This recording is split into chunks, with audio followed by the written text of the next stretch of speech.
د سوات په منګوره پارم ګراوند کې جوړ کړی شوی دغه ساینس او آرټ نندارتون کې زیاتره هغه زده کوونکي دي چې د یتیمانو لپاره جوړ کړی شوی ادارې خپل کور کې زده کړې کوي. دوی وایي چې سالانه دې نندارتون ته دوی انتظار وي پکې خپل پټ صلاحیتونه برسېره کولو ښه موقع ترلاسه شي. مونږ یو الکتریک بیل راخکړی چې کله الکتریکسټي په موشن کې راشي نو هغه موږ له بیل هم راغولی شو او یو دلته موږ الکترومیګنیټ راخکړی چې کله الکترونز فلو کوي په یو پیت باندې په یو لاره باندې نو هغې نه موږ میګنیټ راغولی شو. یو راخکړی د اوبو ټینکی چې کله دا اوبو نه ډکه شي نو موږ ته به یو سپیکر موږ ته آواز وکړي چې او دا ټینکی ډکه شوه نو موږ ته بیا پته ولګي چې ټینکی فل ډکه شوه نو موږ به اوبه بندي کړو. نندارتون کې د 300 جنکو او 500 هلکانو څخه منتخب شوي زده کوونکو سټالونه لګولي.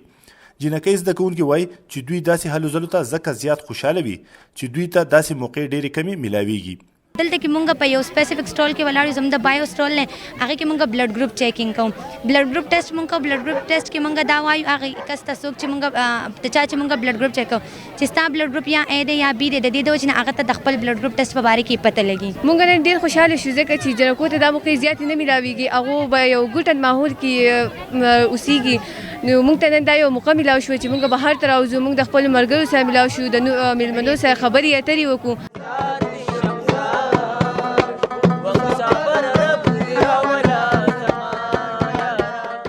نندارتون کې د پښتنو حجرې او کلتوري سندرو سټال هم لګولی شوی چې پکې زلمو په رباب او تبلې سندرې وویلې. زلمي وایي چې د عملي زده کړو ښه موقع ده. مونږ ښه تیاری کوو د 2 هفتې نه 3 هفتو نه مونږ لګیا وو ښه تیاری کوو چې ښه ښکلی پروګرام وشي میلمانه خفه نه شي او زموږ دا کم مرګۍ چې لګیا دي رباب منګی دا هم د پښتو په ثقافت کې یو رواج دی. نندارتون ته نور زده کوونکي او د سیمې سیاسي مشرانو به شمول عام خلک هم ورځي.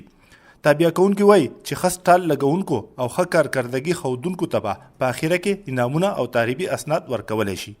نیاز احمد خان، مشال ریډیو، سوات.